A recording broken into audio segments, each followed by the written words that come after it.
The envelope said $4,500.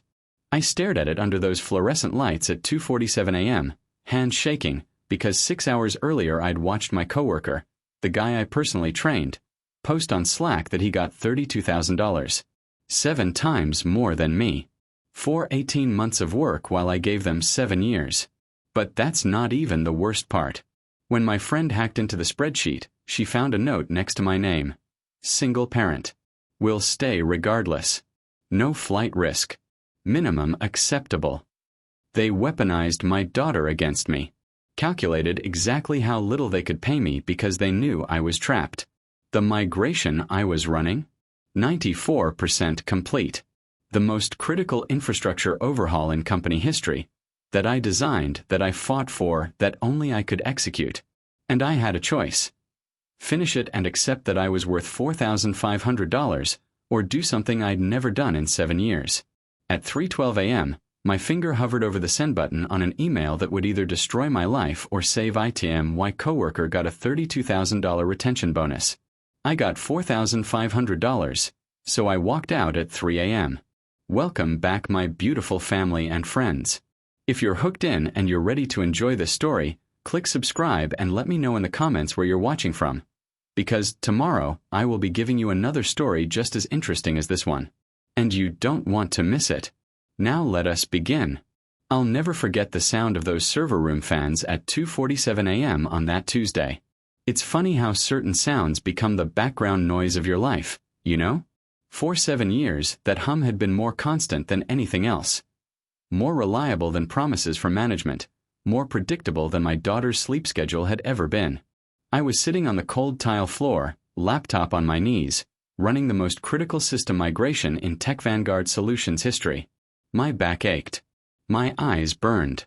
And in my messenger bag, the same beat-up North Face I'd been carrying since before Emma was born, sat an envelope that I'd pulled out and read about 15 times in the past 6 hours. $4,500. That's what 7 years of my life was worth to them. 7 years of missing Emma's bedtimes, school plays, parent-teacher conferences.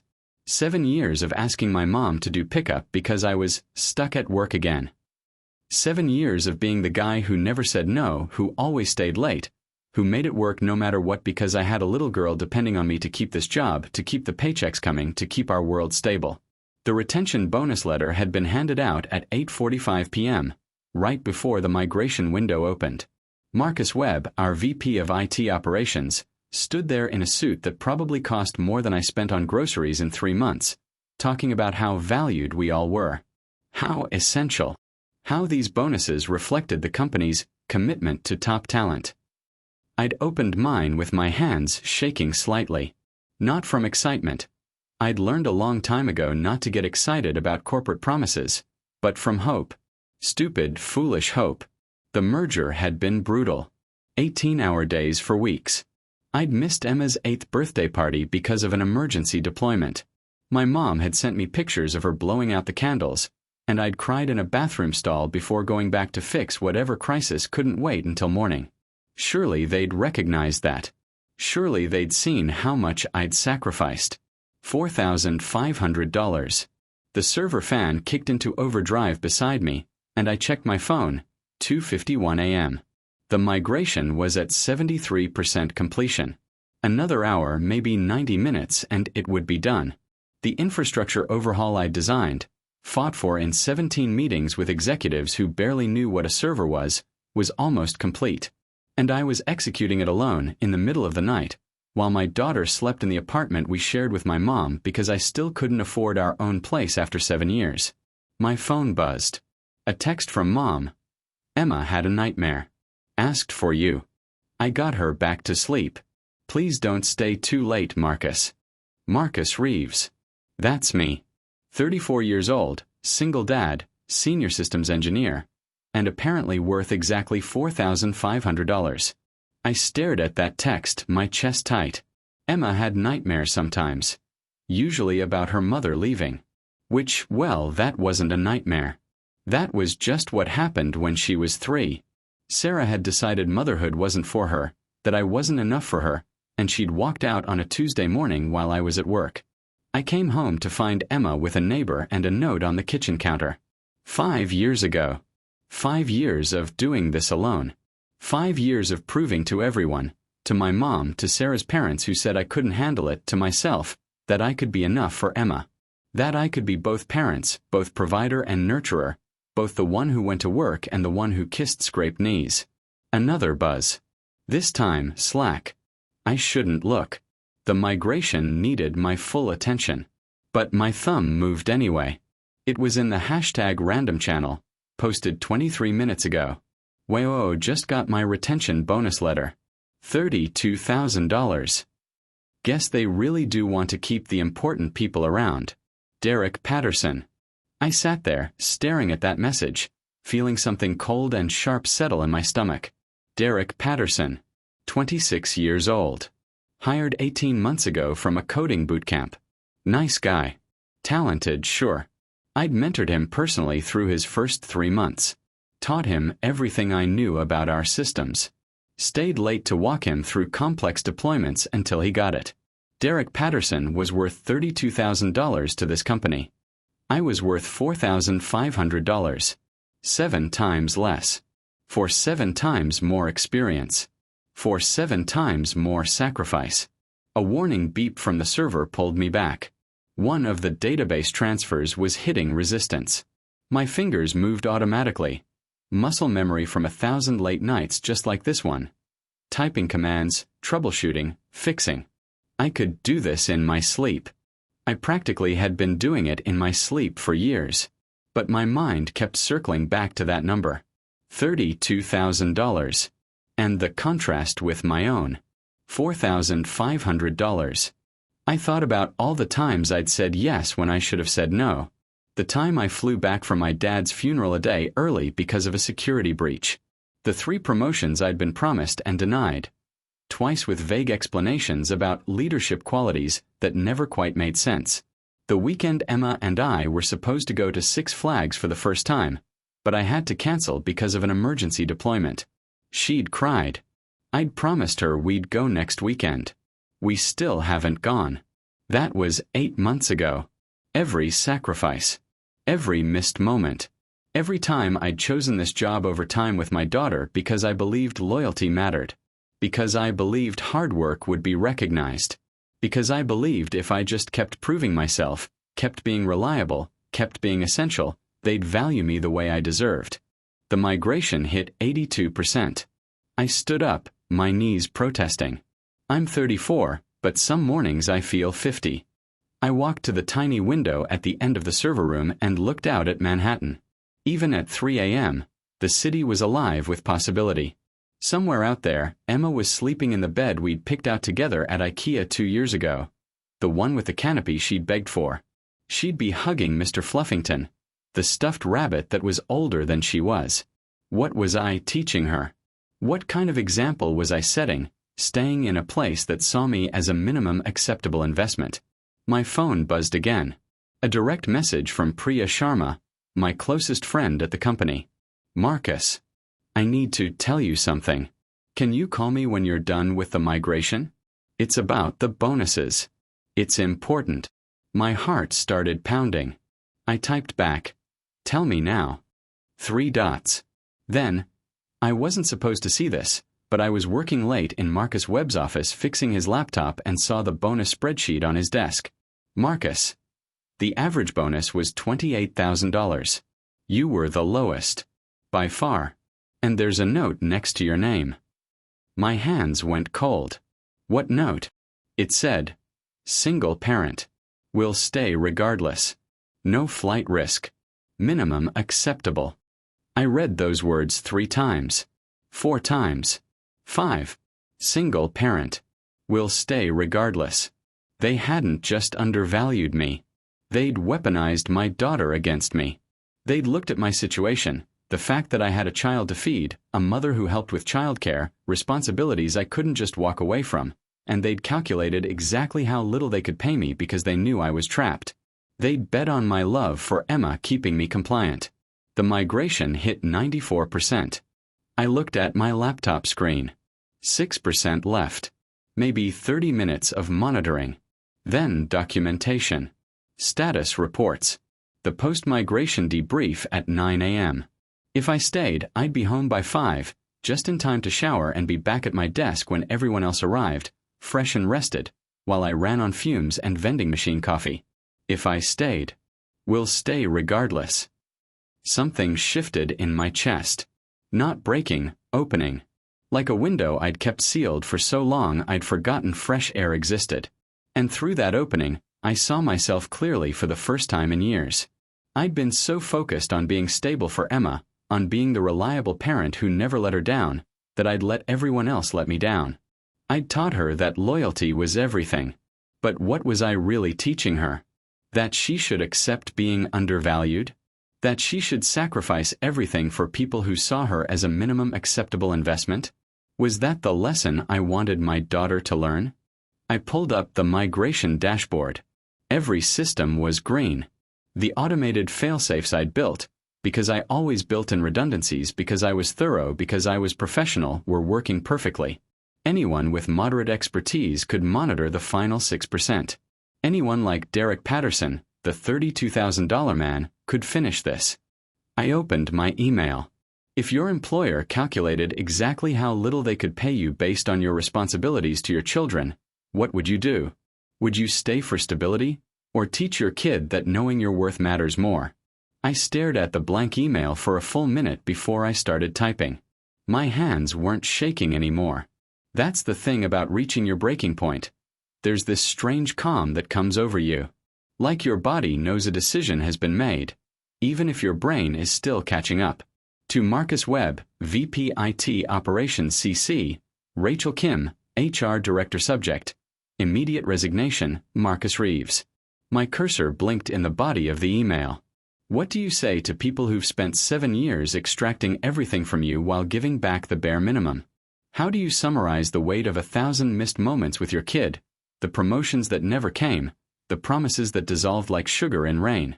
I deleted immediate resignation and retyped effective immediately systems migration status and departure. Professional to the end. That was me. Marcus Reeves, the guy who always did things right, even when everyone else was doing him wrong. Before I could write another word, my phone rang. Priya. I answered. Don't do anything crazy, she said without preamble.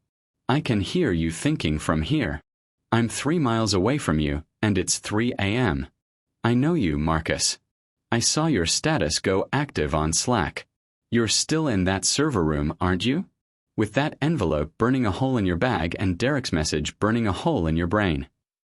I laughed, but it came out bitter. You know what's funny?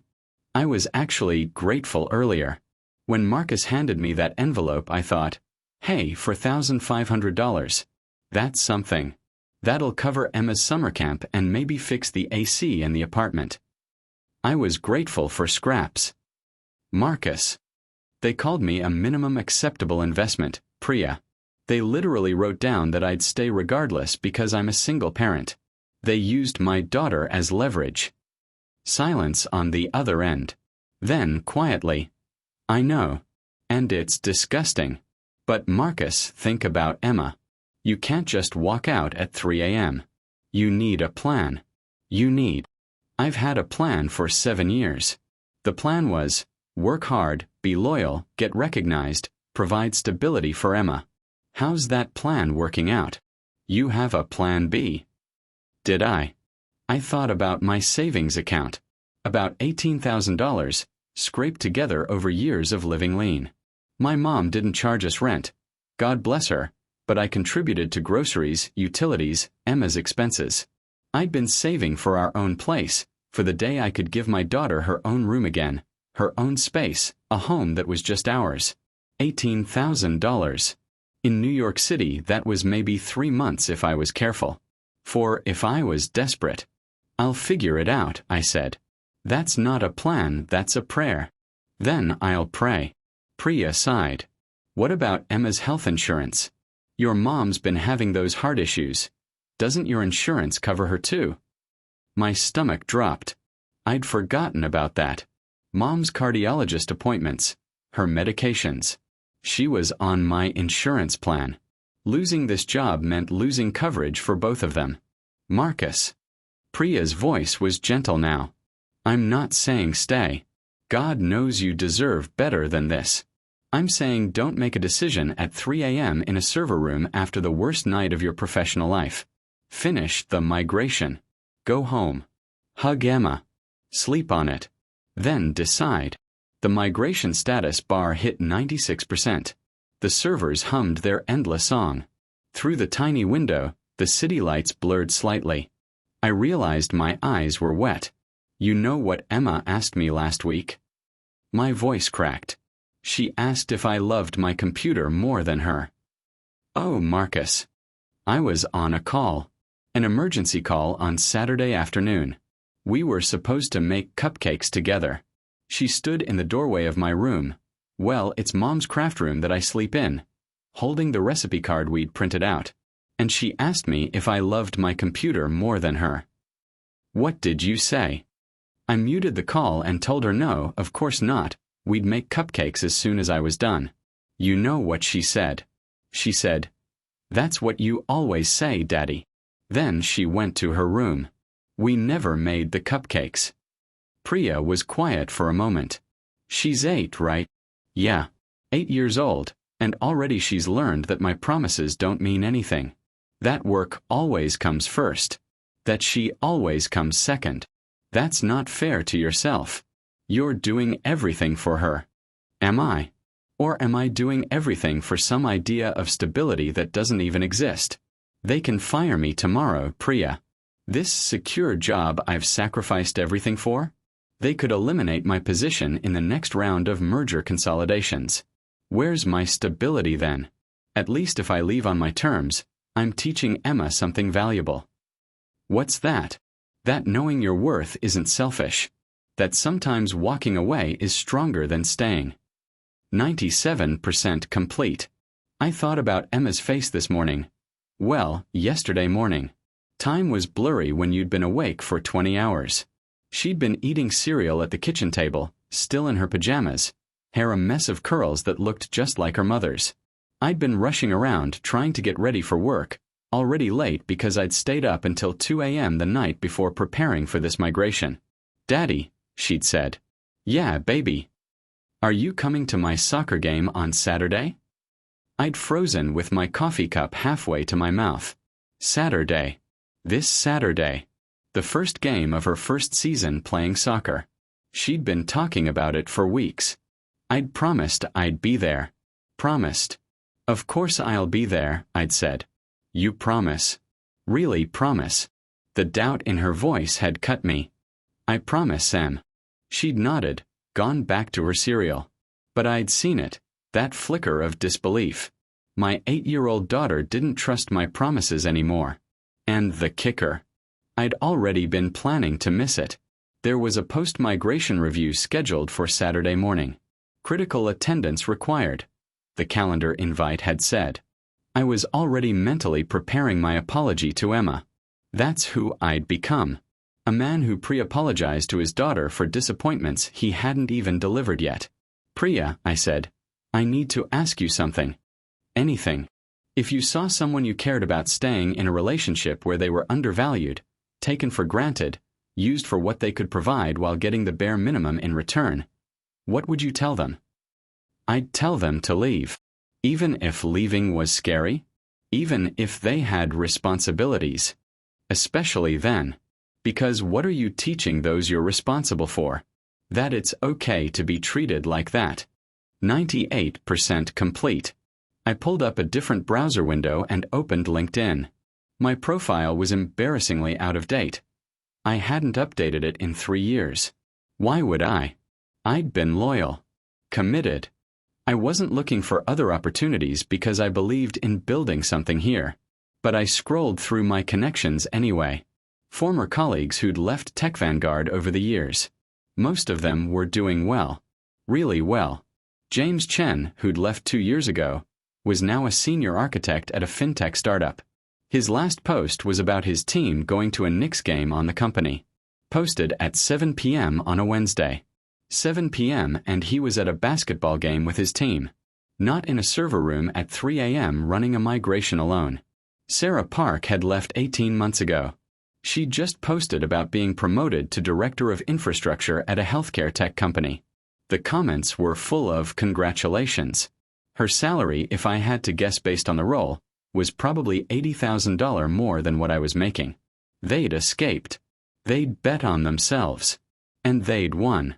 What had my loyalty gotten me? $4,500 and a note that said, minimum acceptable. 99% complete.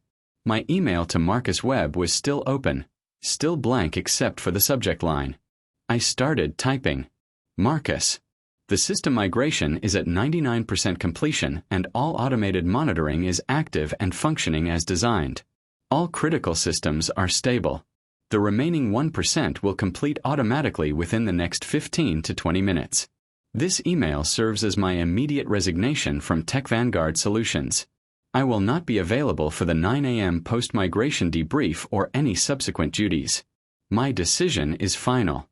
All migration documentation is in the shared drive under Infrastructure 2024/migration. Any competent systems engineer can monitor the completion and address any issues using the runbooks I've created. Marcus Reeves. My finger hovered over the send button. 100% complete. The servers chimed, a cheerful sound that meant success. 7 years of work, culminating in this moment. The migration I'd designed, fought for, executed. Complete. Perfect. Done. I hit send. The email whooshed away into the digital ether. No taking it back now. For a moment I just sat there, watching the confirmation screen. Your message has been sent. Such a simple sentence. Such enormous consequences. Then I started laughing. Not hysterical laughter. Genuine, relief-filled laughter. The kind that comes when you finally put down something heavy you've been carrying for way too long. I packed up my laptop. Checked the servers one last time. All green, all stable. I'd built this infrastructure to be resilient, to be bulletproof. It would run just fine without me. Everything would run just fine without me. That should have felt sad. Instead, it felt like freedom. I walked out of that building at 3:17 a.m. The night security guard, Tommy, a guy I'd exchanged pleasantries with for 7 years, looked up from his desk as I headed for the exit. Night, Mr. Reeves. Early one tonight, huh? I almost laughed. Early. Yeah, 3 a.m. was early for me. That's what my life had become. Something like that, Tommy. Hey, you have kids. He blinked, surprised. We'd never talked about anything personal. 3. 2 boys and a girl. You ever miss their stuff because of work? His face softened. Sometimes. But I work nights so I can be there during the day, you know? See them off to school. Help with homework. Worth the sacrifice. Yeah, I said. Worth the sacrifice. I pushed through the revolving door into the October cold. Manhattan at 3 a.m. is a different creature. Quieter, sharper, more honest somehow. I stood on the sidewalk outside Tech Vanguard's building and looked up at the 15 floors of glass and steel. Somewhere up there, my email was sitting in Marcus Webb's inbox, waiting to detonate his morning. My phone buzzed. Priya, please tell me you didn't just do what I think you did. I typed back. I just taught my daughter that her dad knows his worth. Good night, Priya. The subway ride home was surreal. At 3 a.m., you get a different class of passenger. Club kids coming down from their highs, exhausted medical workers between shifts, insomniacs, and people like me who'd just blown up their entire life. I sat there in my rumpled button-down and khakis, my laptop bag on my knees, feeling oddly calm. A woman across from me, maybe in her 50s, caught my eye. She was in scrubs, her head leaning against the subway window. Long night? She asked. You could say that. You. Double shift at Mount Sinai. 12 hours turned into 16. She smiled tiredly. But I'm going home now. That's what matters. Yeah, I said. Going home is what matters. I got to our apartment building at 4:20 a.m. Mom was still up, sitting at the kitchen table with a cup of tea and one of her romance novels. She looked up when I came in, and I saw the relief flood her face. Marcus. I was worried. The migration. It's done, Mom. I set my bag down and sat across from her. All done. She studied my face with that mother's intuition that could read me better than any diagnostic tool I'd ever used on a computer. Something happened. I pulled out the crumpled envelope and slid it across the table. She opened it, read the letter, and her lips pressed into a thin line. $4,500. Yeah. And how much did others get? The average was $28,000. A guy I trained got $32,000. Mom was quiet for a long moment. Then she reached across the table and took my hand. What did you do? I quit. Her eyes widened. Just now. At 3 in the morning. Sent the email at 3:12 a.m. to be exact. Marcus. Mom, they had a note next to my name. Said I'd stay regardless because I'm a single parent. They used Emma as leverage to underpay me. Her grip on my hand tightened. I watched emotions flicker across her face. Shock, anger, worry, and finally, something that looked like pride. Good, she said firmly. Good for you. Really? You're not going to tell me I was reckless? That I should have waited? That I have responsibilities? You have responsibilities to yourself too, Marcus. And to Emma. What kind of example would you be setting if you stayed? I felt my throat tighten. I'm scared, Mom. I know, baby. But you know what? I've watched you sacrifice everything for 7 years. Your social life, your sleep, your time with Emma, your happiness. All for a company that just told you exactly how little you matter to them. She squeezed my hand. You're brilliant. You're hard-working. Any company would be lucky to have you. But more importantly, Emma needs her dad. Not the exhausted ghost who comes home at dawn. The real you. What if I can't find something else? What if? Then we figure it out. Together. Like we always have. She smiled. Besides, I've been telling you for years you were worth more than they were paying you. Maybe now you'll finally believe me. I managed a weak laugh. Your insurance. I'll figure that out too. Stop trying to carry the world on your shoulders alone, Marcus. You've got people who love you. I went to check on Emma. She was curled up in her twin bed, Mr. Fluffington clutched to her chest, her breathing deep and even. I sat on the edge of her bed and just watched her for a while. 8 years old. When had she gotten so big? I'd been so busy working, I'd missed her growing up. Not anymore. I was about to leave when she stirred.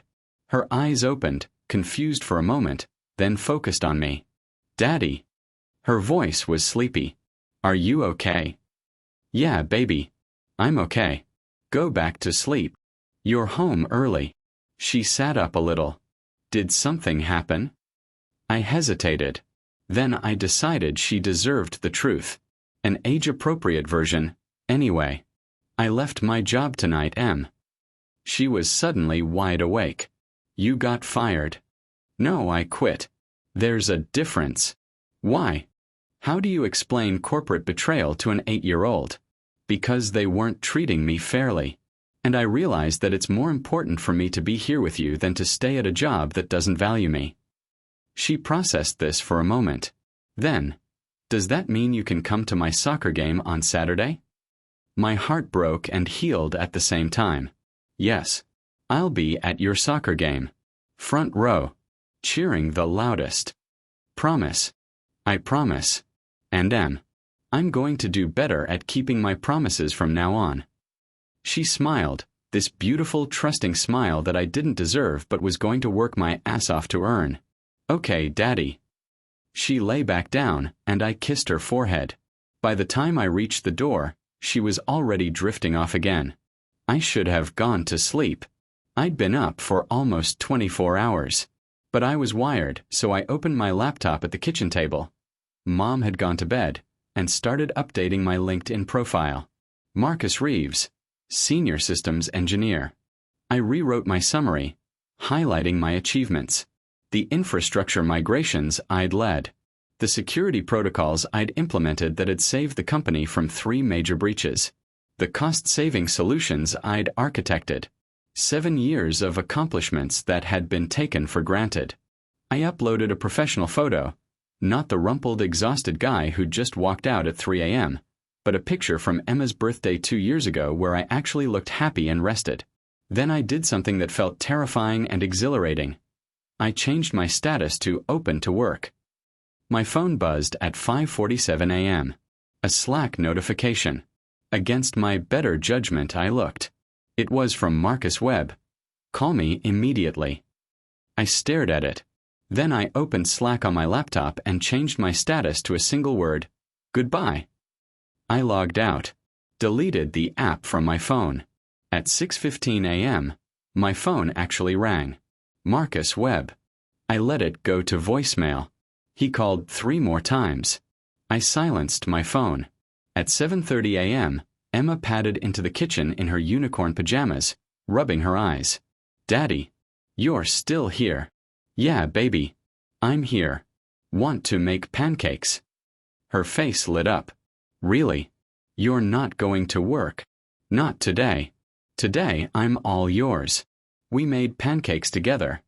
Chocolate chip, her favorite. Mom joined us, and the 3 of us sat at the kitchen table eating breakfast while the sun rose over Queens. Emma chattered about school, about her friend Madison, about the book she was reading. And I listened. Really listened. Not with one ear while my mind was on a work crisis, but fully present. This is what I'd been missing. This is what I'd traded for a job that valued me at $4,500. At 9:47 a.m., my personal email pinged. Subject line: Urgent regarding your resignation. It was from Rachel Kim in HR. Marcus, I've been informed of your resignation. I'd like to request a meeting this afternoon to discuss this decision. We value you as an employee and would like to explore options to address your concerns. Are you available at 2 p.m.? I showed it to Mom while Emma was brushing her teeth. What are you going to say? She asked. What do you think I should say? She smiled. I think you should hear them out. But know your worth going in. At 10:23 a.m., another email. This one from Marcus Webb himself. Marcus, your resignation has created a significant crisis. The post-migration monitoring requires your expertise. I need you to reconsider this rash decision. We can discuss the retention bonus. Perhaps there was a misunderstanding about the allocation process. Please call me. I walked out. The elevator ride down felt like flying. I picked Emma up from school at 3:15 p.m. I was the first parent there, waiting right by the door. When she came out and saw me, her whole face transformed. Daddy, you came. I told you I would. I know, but... She hugged me tight. You really came. We walked home together, hand in hand. She told me about her day, about the science project on volcanoes, about how Madison brought cookies for everyone, about the new book her teacher was reading to the class. Daddy, she said as we waited at a crosswalk, are you sad about your job? A little, I admitted. But mostly I'm happy. How come? Because now I get to be here. With you. Like this. She squeezed my hand.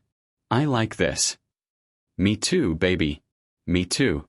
That night, after Emma was asleep, I checked my email. My LinkedIn profile had gotten 63 views since that morning. 63. I had 7 connection requests, including one from James Chen, my old colleague. His message said, "Heard through the grapevine you left Tech Vanguard. Good for you, man. They didn't deserve you. My company is hiring. Fully remote, competitive pay, actual work-life balance. Interested." I stared at that message. Fully remote. Competitive pay. Work-life balance. Things I'd forgotten could exist together. I typed back. Very interested. Let's talk. Another email caught my eye. From someone named Jennifer Okafor at a tech recruiting firm. Marcus, your profile updates caught my attention. I have 3 clients looking for someone with your exact skill set, all offering $150,000 plus. full benefits, and flexible working arrangements. Can we schedule a call? $150,000 plus. More than I'd ever made. More than Tech Vanguard had just offered me. I forwarded both emails to Mom with a simple message. Maybe this wasn't so reckless after all. She replied immediately. I never doubted you for a second. Now get some sleep. You have a soccer game to attend on Saturday. I smiled and closed my laptop. For the first time in 7 years, I went to bed before midnight. And I slept like a baby. Saturday morning arrived with October sunshine and the kind of crisp air that makes you remember why people love fall. Emma was up at 6 a.m., too excited to sleep, her soccer uniform already laid out on her bed like it was prom night. Daddy, wake up. It's game day. I opened my eyes to find her bouncing on the edge of my bed. Well, Mom's craft room futon, with an energy that should be illegal before 7 a.m. I'm up. I laughed, pulling her into a hug. Someone's excited. This is my first game ever, and you're really going to be there. That simple statement, the pure joy in her voice, hit me harder than any resignation letter could. This is what I'd been missing. This is what $95,000 a year and 7 years of loyalty had cost me. We got to the soccer field at 8:30 for her 9 a.m. game. I'd brought folding chairs, snacks, and wore a homemade sign that said, Go Emma number 7, that we'd made together the night before. Mom came too, camera ready. I watched Emma warm up with her team, her face serious with concentration as she practiced dribbling. She kept glancing over at me, like she still couldn't quite believe I was actually there. My phone buzzed. A text from Priya. How's unemployment treating you? I'm at Emma's soccer game. First one I've made all season. Worth it. I looked at Emma, who'd just successfully passed the ball to a teammate and was beaming with pride. Absolutely. The game started. Emma wasn't the best player. She missed a couple of passes, got tangled up with an opponent, but she was trying so hard. And every time she looked over at the sidelines and saw me cheering, her whole face lit up. Halfway through the second half, she got the ball. She dribbled down the field, focused and determined. A defender came at her, but Emma faked left and went right. Exactly like we'd practiced in the backyard 2 nights ago. She approached the goal, pulled back her leg and kicked. The ball sailed past the goalie into the net. Emma scored. The field erupted. Her teammates mobbed her. And I was screaming louder than anyone, jumping up and down like a madman. Mom was crying and taking pictures. Emma looked at me from the middle of that pile of celebrating kids, and her smile was everything. After the game, she ran straight to me. I scooped her up. She was getting too big for this, but I didn't care and spun her around. Did you see, Daddy? I saw. That was incredible. You're incredible. You were really here. You saw me score. I wouldn't have missed it for anything in the world. She hugged me tight. I'm glad you quit your job. I laughed, even as my throat tightened. Yeah, baby. Me too. We went out for celebratory ice cream, Emma's choice. She got a chocolate sundae with extra sprinkles and talked non-stop about the game. Mom and I exchanged smiles over her head. My phone rang as we were finishing up. Unknown number. I almost ignored it, but something made me answer. Marcus Reeves. Marcus, this is Jennifer Okafor. We emailed earlier this week about opportunities. Oh, yes, hi Jennifer. I hope I'm not catching you at a bad time.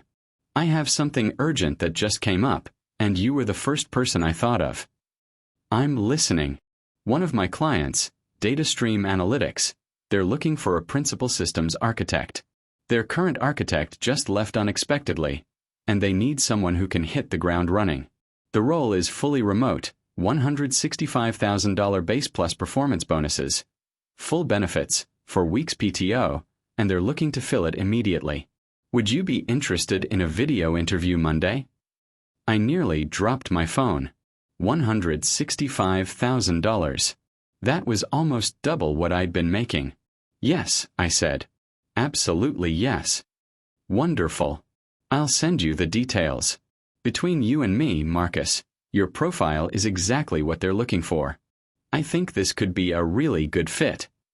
After I hung up, Mom raised an eyebrow. "Good news. Potential interview Monday. $165,000. Remote work." Emma looked up from her ice cream. "What's remote work?" "It means Daddy would work from home. I'd be there when you get up, there when you get home from school." Her eyes went wide. "Every day. Every day." She threw her arms around me, getting chocolate ice cream on my shirt. I didn't care even a little bit.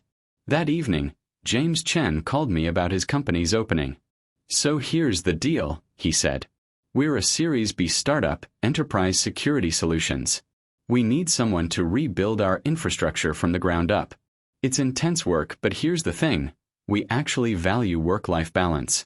Number 3 a.m. migrations.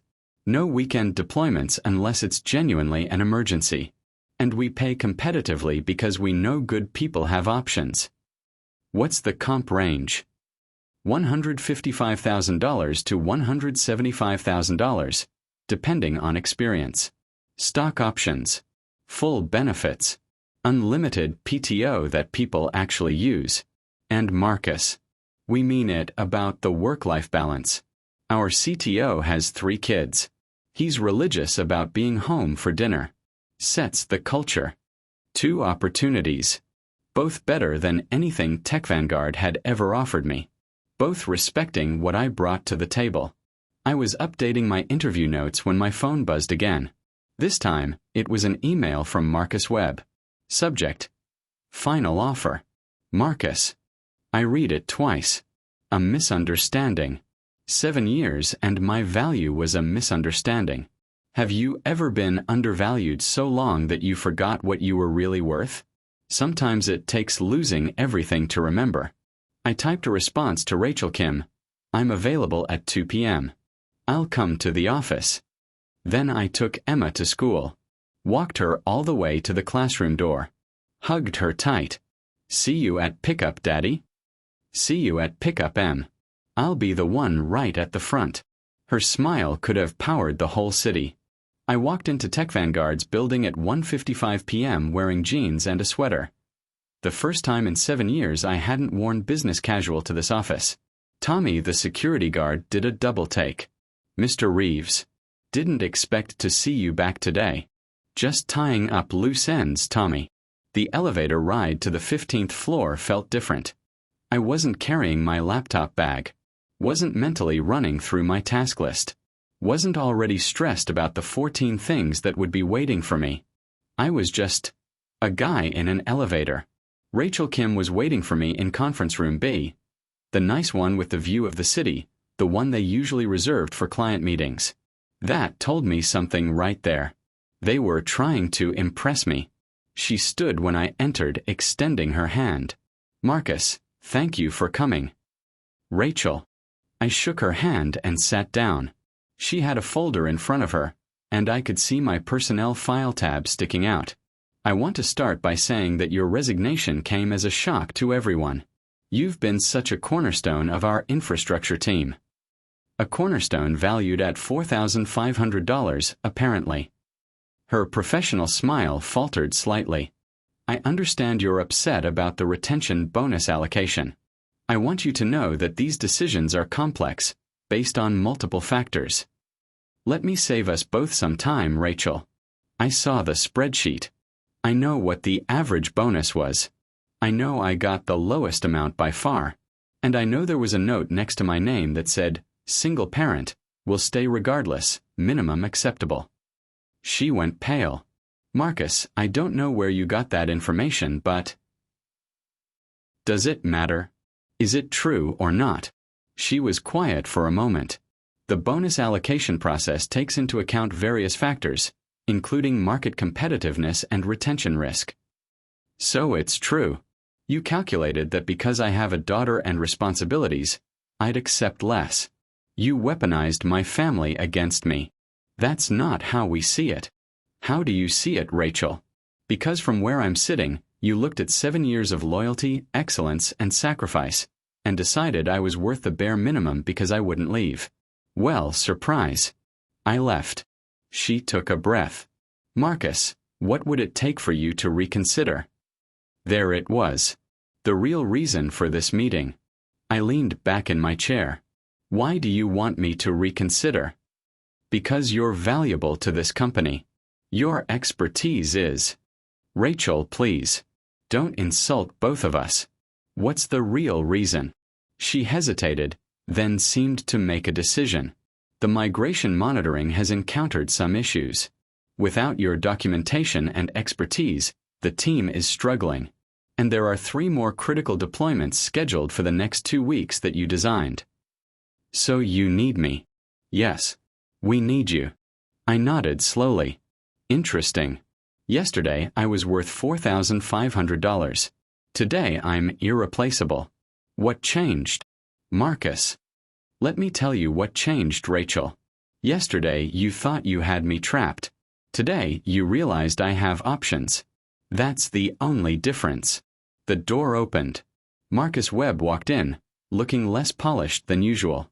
His tie was loose, and there were coffee stains on his shirt. He'd clearly had a rough morning. Marcus, he said, sitting down heavily. Thank God you're here. Look, we need to talk about this situation. We are talking. I mean really talk. Man to man. The migration has some instabilities. The migration is fine. I built redundancies into everything. If there are instabilities, it's because someone didn't follow the documentation I left. His jaw tightened. We need you to come back and stabilize things. No, you need to hire competent people who can read documentation. Derek Patterson got $32,000. Surely he can handle it. Marcus Webb's face flushed. How do you? That's confidential information. Is it? Derek posted about it on Slack at 3 a.m. Seemed pretty public to me. He and Rachel exchanged a look. Look, Marcus said. The bonus allocation was a mistake. We can correct that. What would it take? $15,000? $20,000? I almost laughed. You think this is about money? Everything's about money, Marcus. No, I said quietly. Some things are about respect. About being valued. About not being seen as a minimum acceptable investment because I have a daughter to feed. Rachel winced. Marcus looked confused. What are you talking about? Ask Rachel about the note on the spreadsheet. He turned to her. She looked down at her folder. There may have been some internal notes about retention risk assessment. You wrote that he'd stay regardless because he's a single parent, I said. You used his daughter against him. Against me. Marcus had the decency to look uncomfortable. It wasn't meant that way. How was it meant? Please, I'm genuinely curious. How else do you mean it when you write down that someone will accept less because they have a child? Silence. Here's what's going to happen, I said, standing up. I'm walking out of here. You're going to figure out your infrastructure issues with your $32,000 talent. And I'm going to find a company that actually values what I bring to the table. Marcus, wait. Rachel stood too. What if we could offer you a promotion? Senior architect position. $140,000 salary. Plus the full $28,000 retention bonus. I paused. $140,000. That was $45,000 more than I was making now. That was Emma's college fund. That was our own apartment. That was everything I'd been working toward.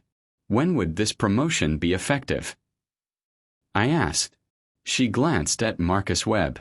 We'd need to get approval, process the paperwork. 2 weeks? Maybe 3. So right after you get through the critical deployments I designed. It's not like that. It's exactly like that. You'll promise me everything right now while you need me, and then in 3 weeks, there'll be budget concerns or headcount freezes or some other excuse why the promotion gets delayed. I've seen this movie before, Rachel.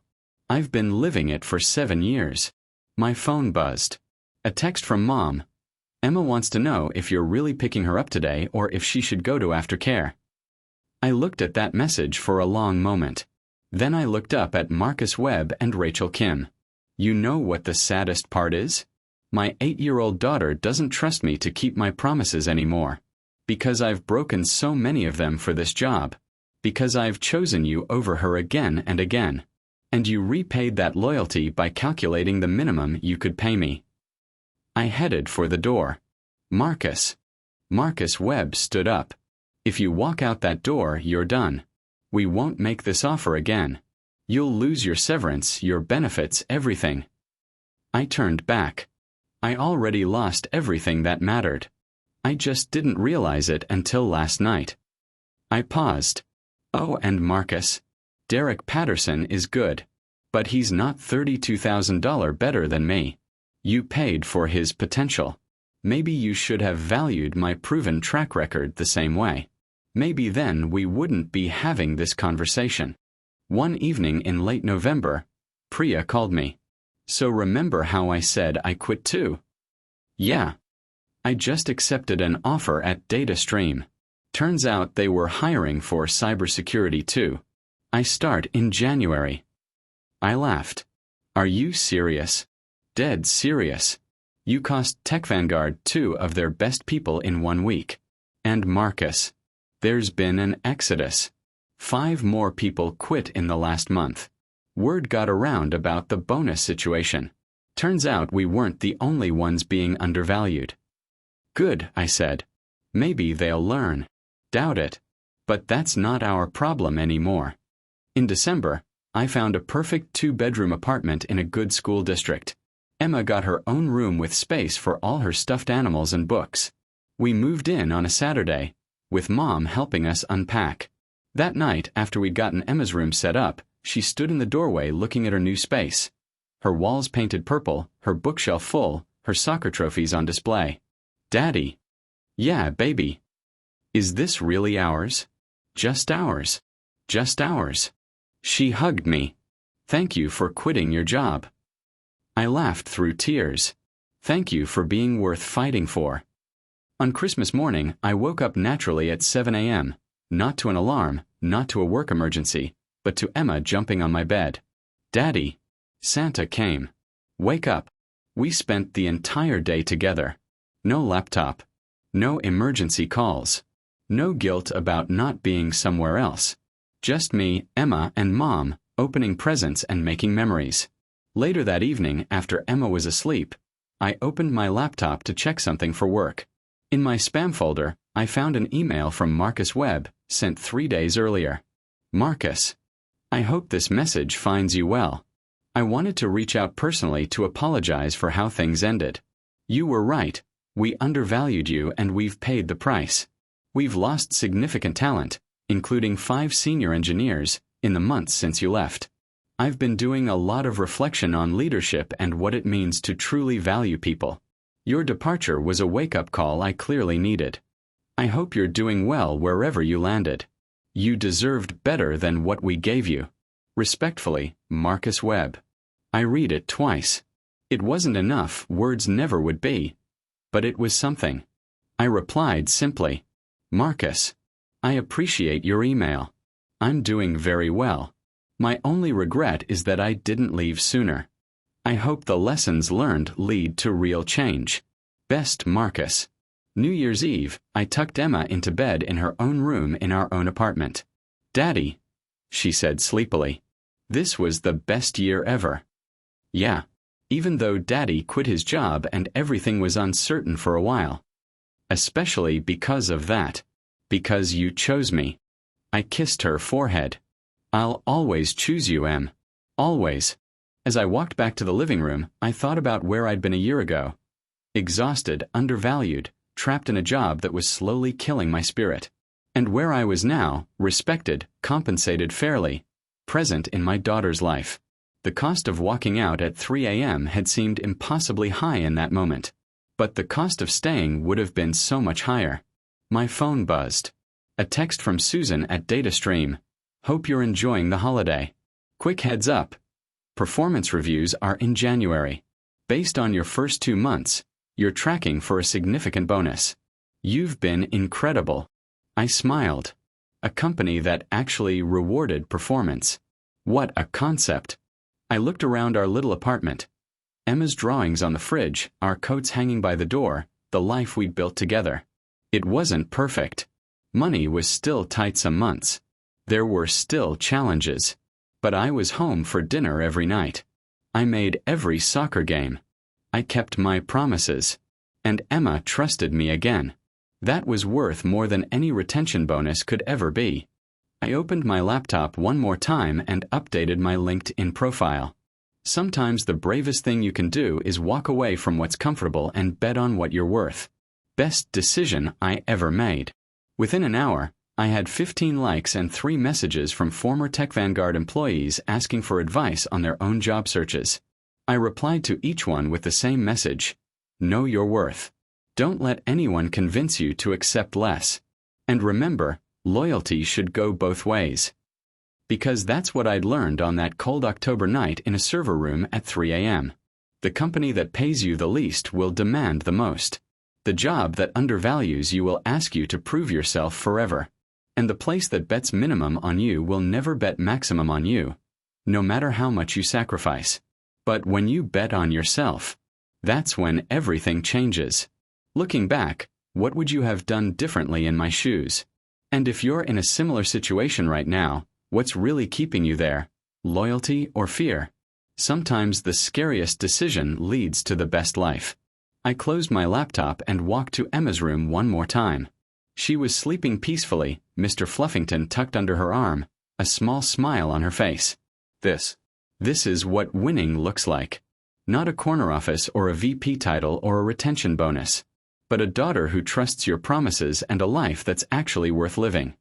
I walked out at 3 a.m. and found my way home. Best decision I ever made. This is a reminder that your worth isn't determined by what others are willing to pay you. It's determined by what you're willing to accept. Sometimes walking away is the only way to walk toward something better. Thank you for watching this story to the end. If you enjoyed this story, you will surely love the next one. It's as crazier and more intriguing as you can ever imagine. So do check it out. Click on the image showing on your screen right now to watch the next one. I'm authorized to offer you the following: Senior Principal Architect position, $160,000 salary, $35,000 retention bonus, paid immediately. Guaranteed promotion track to VP level within 18 months. This is our final offer. It's significantly above our standard ranges, but we recognize your value to the organization. The offer expires Monday at 5 p.m. We need you back, Marcus. Please reconsider. Best Marcus Webb. I read it 3 times. $160,000. $35,000 bonus. VP track. Everything I'd wanted for 7 years. Suddenly on the table. I showed it to Mom. What are you thinking? She asked. I'm thinking it's interesting that my value tripled the moment I walked away. Are you tempted? Was I? I thought about it honestly. The money was good. The title was good. But then I thought about the server room at 3 a.m. The missed promises to Emma. The way they'd calculated my worth based on how trapped they thought I was. No, I said. I'm not tempted. They only want me back because they need me. The moment they don't need me anymore, I'll be back to being the minimum acceptable investment. So what are you going to do? I'm going to see what else is out there. And I'm going to choose a place that valued me before they needed me desperate. Sunday morning, I didn't check my work email. Instead, Emma and I made the cupcakes we'd been meaning to make for weeks. We got flour everywhere, burned the first batch, and laughed until our sides hurt. That afternoon, my phone rang. It was Priya. Marcus, I need to tell you something. What's up? I'm putting in my notice tomorrow. What? Priya. You inspired me. I've been undervalued too. Not as badly as you, but enough. And watching you walk away made me realize I've been accepting scraps too. She paused. Thank you for showing me it was possible. After we hung up, I sat there thinking about that. My decision hadn't just affected me. It had rippled outward. Monday morning, I had a video interview with DataStream Analytics. The hiring manager, Susan Chen, was warm and direct. I'll be honest with you, Marcus. We read your profile, and then I called 3 people who've worked with you. All 3 said the same thing. You're brilliant, reliable, and criminally undervalued. So let me ask you, what are you looking for? I thought about Emma's soccer game, about making cupcakes, about being present. I want to do excellent work for a company that respects that I have a life outside of work. I want to be valued for what I contribute, not manipulated because of my circumstances. And I want to work with people who see team members as assets to invest in, not resources to extract from. Susan smiled. I think you'll fit in perfectly here. Let me tell you about DataStream. By the end of the interview, she'd offered me the job. $165,000. Full remote. 4 weeks PTO. Start date in 2 weeks. I have 1 more interview scheduled, I told her honestly. Can I have until Wednesday to decide? Absolutely. Take your time. We want you to be sure. Tuesday, I interviewed with James's company. Similar offer, great culture, exciting work. Wednesday morning, I was sitting at the kitchen table with 2 incredible job offers in front of me when my phone rang. Unknown number again. Marcus Reeves. Mr. Reeves, this is Detective Sarah Martinez with the NYPD Cybercrimes Unit. My stomach dropped. Is everything okay? Everything's fine. I'm actually calling about a job opportunity. We got your name from Jennifer Okafor. We're building a new digital forensics unit and need someone with your infrastructure and security expertise. It's government work, so the pay is a bit less. $140,000, but full pension, excellent benefits, and we actually enforce work-life balance. Interested? 3 amazing offers. All of them better than what Tech Vanguard had offered. All of them respecting my worth. When you finally bet on yourself, do you choose the highest salary, the best culture, or the most meaningful work? Sometimes walking away opens doors you never knew existed. I sat at that kitchen table Wednesday afternoon, 3 incredible offers spread out in front of me, and realized something profound. A week ago, I'd been desperately clinging to a job that undervalued me. Now I had the luxury of choosing between opportunities that actually wanted me. The choice, when I really thought about it, wasn't that hard. I called Susan at DataStream Analytics first. Susan, I want to accept your offer. But I need to ask, is there any flexibility on the start date? I'd like to take 2 weeks to just be present with my daughter before I start. Make up for some lost time. Marcus, I love that. Take 3 weeks. Your start date is November 1st. Welcome to DataStream.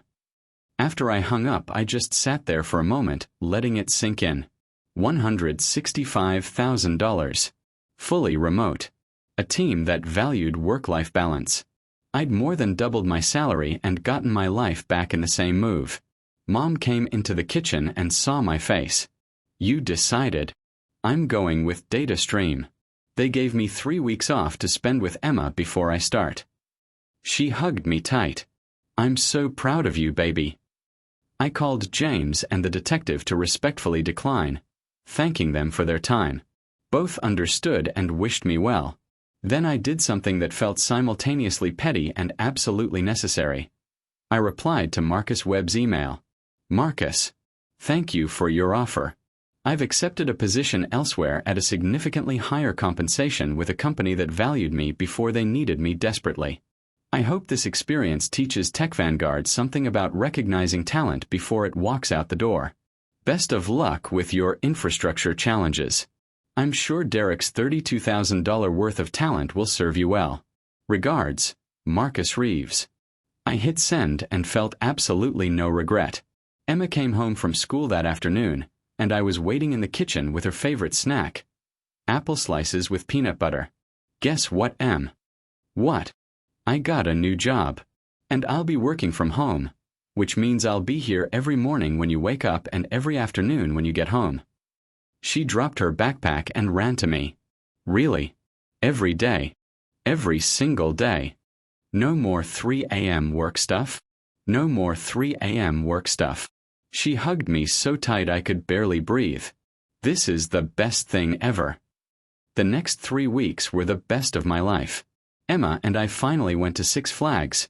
We rode every roller coaster twice. We made cupcakes, went to the museum, had movie marathons. I attended every soccer practice, every game. I was there for the parent-teacher conference where her teacher told me Emma had seemed so much happier lately. She talks about you being around more, Mrs. Peterson said. Whatever changes you've made at home, they're working. She's more focused, more confident. I started at DataStream on November 1st. My first day was surreal. I logged in from home at 9 a.m., made myself coffee in my own kitchen, and attended a welcome meeting where my new boss explicitly said, "We have a hard stop at 5 p.m. Family time is sacred here." The work was challenging and interesting.